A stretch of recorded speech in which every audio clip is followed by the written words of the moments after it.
Hello students, good morning. This is the time for computer class and I am your computer teacher. So we are continuing the lesson 2 Python fundamentals. So in my last video I discussed about what is character set, tokens, keywords and a little about identifier. So 2 or 3 students asked me to explain the term identifier again. So here I am starting my video with the term identifier. Identifier. So what is identifier? Identifier होता क्या है? Identifier are the basic building blocks of a program. किसी भी programme को अगर आप computer में लिखते हैं तो उसके लिए आइडेंटिफायर सबसे मेन चीज़ होता है, क्योंकि आइडेंटिफायर जनरली वो नाम्स होते हैं जो हम किसी प्रोग्राम के अलग अलग पार्ट्स को देते हैं.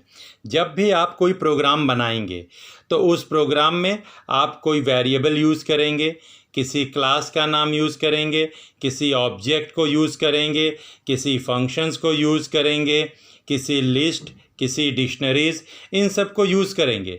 तो जब हम इन सब को यूज़ करते हैं तो इसके लिए हमें इनका एक नाम देना पड़ता है. वो नाम जो होता है वो आपका आइडेंटिफायर होता है.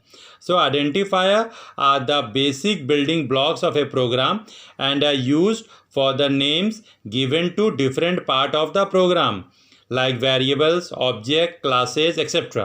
जैसे क्लास 10th में आप HTML पढ़े हैं, तो जब भी आप HTML स्टार्ट करते थे तो आप HTML लिखते थे और फिर उसके बाद आप जब टाइटल लिखते थे तो उसमें टाइटल का आप एक नाम देते थे जो आपको वेब पेज के टॉप पे दिखता था.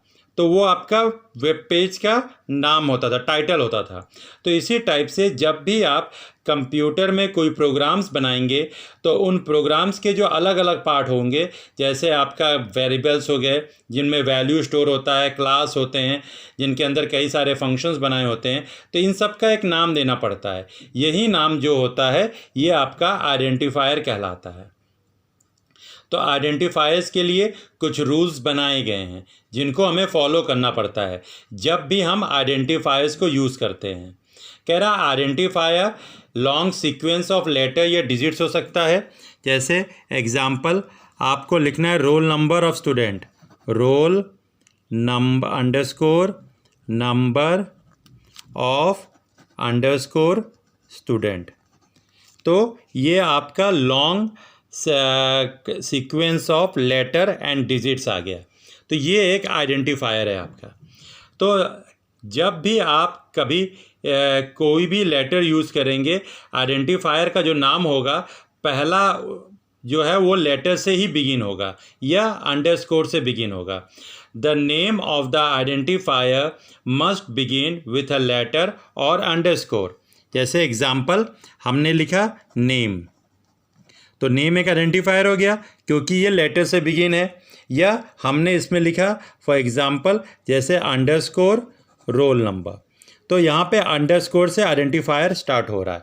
तो जब कभी भी आप आइडेंटिफायर का कोई भी नाम रखेंगे it must always begin with letter और अंडरस्कोर. थर्ड, अपर केस और lower case letters are different. ध्यान रखिए पाइथन एक केस सेंसिटिव लैंग्वेज है. यह अपर केस और लोअर केस दोनों को अलग अलग ट्रीट करता है.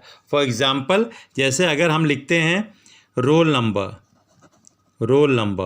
और रोल नंबर, तो ये दोनों को अलग अलग ट्रीट करेगा क्योंकि यहाँ पे आर स्मॉल से है और यहाँ पे आर कैपिटल से है. तो ये दोनों को अलग अलग आइडेंटिफायर मानेगा. तो पाइथन्स में अपर केस और लोअर केस दोनों लेटर्स डिफरेंट होते हैं. Next, the digit 0 through 9 can be part of the identifier except the first character. कह रहा आप अपने आइडेंटिफायर में 0 से 9 तक के डिजिट का भी यूज़ कर सकते हैं, लेकिन ध्यान रखिए ये डिजिट स्टार्टिंग में नहीं यूज़ किया जा सकता. फॉर एग्जांपल जैसे हमने लिखा, मान लीजिए डेट अंडरस्कोर 7 अंडरस्कोर 11 अंडरस्कोर 2000. तो ये आपका करेक्ट आइडेंटिफायर है. क्यों? क्योंकि यहाँ पे आपने डिजिट्स को यूज़ किया है अंडरस्कोर के साथ में. लेकिन हम इसको ऐसे नहीं लिख सकते जैसे 7 डेट, ये आपका रॉन्ग आइडेंटिफायर हो जाएगा। क्यों? Because the name of the identifier must always begin with the letter और एन अंडरस्कोर।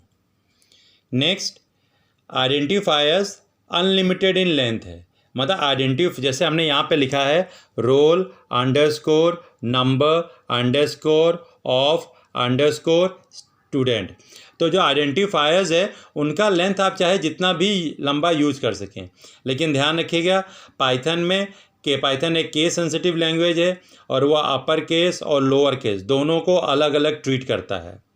नेक्स्ट, आइडेंटिफायर्स कभी भी कीवर्ड के नाम पे नहीं रखे जा सकते। जैसे आपके कई सारे कीवर्ड्स हैं, जैसे वाइल, विथ, और, इन, फॉर, फ्रॉम, एल्स, ट्रू। जैसे जैसे हम लोग पढ़ते जाएंगे हमारे सामने कई सारे कीवर्ड्स आएंगे, तो ध्यान रखिएगा कीवर्ड्स को कभी भी आप आइडेंटिफायर के रूप में ट्रीट नहीं कर सकते। नेक्स्ट, आइडेंटिफायर में अंडरस्कोर को छोड़ के कोई भी स्पेशल कैरेक्टर्स आप यूज़ नहीं कर सकते। सिर्फ अंडरस्कोर ही एक ऐसा स्पेशल कैरेक्टर्स है जिसको हम लोग यूज़ करते हैं आइडेंटिफायर के लिए। इसको छोड़ के आप कोई भी स्पेशल कैरेक्टर जैसे @ डॉलर, डैश, इन सबों को नहीं यूज़ कर सकते। तो कुछ वैलिड आइडेंटिफायर्स जो मैं लिख रहा हूँ वो फॉलोइंग्स हैं। जैसे माय फाइल, ये वैलिड आइडेंटिफायर है। डेट _9_7, Z220Z9, ये सब वैलिड आइडेंटिफायर्स हैं। हमने लिखा माय फाइल, वैलिड आइडेंटिफायर्स है। _DS वैलिड आइडेंटिफायर है। क्यों? Because it begins with the underscore. फिर _M1Z3_K वैलिड आइडेंटिफायर्स है। _CHK, file 13 etcetera. ये सारे जितने मैंने आपको लिखे हैं ये सारे आपके वैलिड आइडेंटिफायर्स हैं। अब कुछ इनवैलिड आइडेंटिफायर्स हम लिख रहे हैं। इनवैलिड आइडेंटिफायर्स जैसे हमने लिखा डेटा -REC। अब ये इनवैलिड है। क्यों इनवैलिड है? क्योंकि आपने यहाँ पे डैश का साइन रखा है। डैश नहीं यूज़ किया जा सकता, अंडरस्कोर ही सिर्फ यूज़ किया जा सकता है। नेक्स्ट, 29CLCT, ये भी इनवैलिड है। क्यों? क्योंकि जो आइडेंटिफायर का नेम है it must always begin with letter और अंडरस्कोर, डिजिट से कभी भी वो स्टार्ट नहीं हो सकता। नेक्स्ट, ब्रेक, ये भी इनवैलिड आइडेंटिफायर्स है। क्यों? क्योंकि ब्रेक एक कीवर्ड है जिसे आप आइडेंटिफायर्स के रूप में नहीं यूज़ कर सकते। फिर नेक्स्ट, my.file, ये भी एक इनवैलिड आइडेंटिफायर्स है। क्यों? क्योंकि यहाँ पे आपने डॉट साइन का यूज़ किया है और जब भी आइडेंटिफायर का आप नेम यूज़ करेंगे तो उसमें स्पेशल कैरेक्टर्स में सिर्फ अंडरस्कोर का यूज़ किया जा सकता है। डॉट, कॉमा, कॉलन, इन सबों का आप यूज़ नहीं कर सकते। तो ये सारे जितने मैंने लिखे हैं इधर ये इनवैलिड आइडेंटिफायर्स हैं और ये सारे आपके वैलिड आइडेंटिफायर्स हैं। तो कई बार आपको टेस्ट में या एग्ज़ाम्स में कुछ आइडेंटिफायर्स दिए जाएंगे और कहा जाएगा फाइंड आउट द करेक्ट और the valid and invalid identifiers, जिनमें से आपको उन्हें निकाल के लिखना पड़ेगा। The next term that we are going to discuss over here is literal और values। आई होप अब आपको आइडेंटिफायर क्लियर हो गया होगा। मैं फिर एक बार रिपीट कर दे रहा हूँ शॉर्ट में। What are identifier? Identifier are the names given to variables, class, object, functions, etc. so that we can easily perform the operations on them. Identifier are the main building blocks of program. Identifiers के लिए कुछ rules होते हैं जो मैंने आपके साथ discuss कर चुके हैं। Now we come to the term literals. Literals क्या होता है? Literals का मतलब होता है constant value, constant values। वो वैल्यूज़ जो आपके फिक्स रहते हैं, जिनको बार बार चेंज करने की ज़रूरत नहीं पड़ती, वो होते हैं आपके लिटरल्स वैल्यूज़। तो पाइथन में 5 टाइप के लिटरल्स डिस्कस किए गए हैं।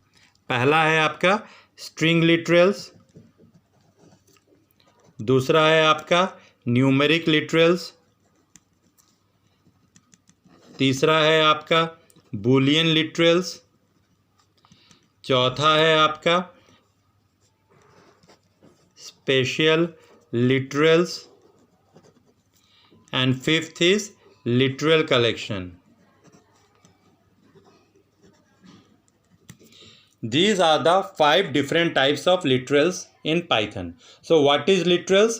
Literals are the data items that have fixed values. Literals वो data items होते हैं जिनकी values fixed रहती है, जिन्हें हमें बार बार change करने की ज़रूरत नहीं पड़ती। तो 5 टाइप के literals Python में प्रोवाइड किए गए हैं: string literals, numeric, boolean, special literals जैसे कि none, special literals में none आता है, और फिर literals connection।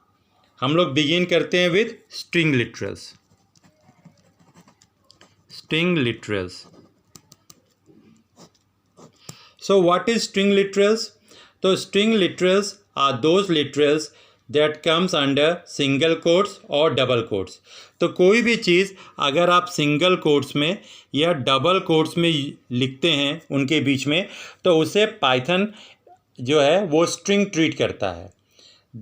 The string, the text enclosed in quotes forms a string literal. कोई भी चीज़ जो आप सिंगल कोट्स या डबल कोट्स में लिखते हैं वो आपका स्ट्रिंग लिटरल्स कहलाता है। आप चाहे उसमें जो भी लिखें वो उसको स्ट्रिंग ही मानेगा। फॉर एग्ज़ाम्पल जैसे यहाँ मैंने लिखा ABC, तो वो इसको एज ए स्ट्रिंग मान रहा है, और यहाँ पे मैंने लिखा 1 2 3 4, तो हम जानते हैं 1 2 3 4 न्यूमरिक है, लेकिन क्योंकि यहाँ पे डबल कोट्स लगा है तो इसको वो स्ट्रिंग लिटरल्स ही मान रहा है। So this is what about we are discussing string literals. Next videos में मैं स्ट्रिंग लिटरल्स के बारे में और ज़्यादा डिस्कस करूँगा, और मैं जो फर्स्ट पेज और सेकेंड पेज के जो फ़ोटो स्टेट्स हैं वो भी आपको इस वीडियो के साथ में प्रोवाइड करूँगा और कुछ क्वेश्चंस भी पूछूँगा। Thank you.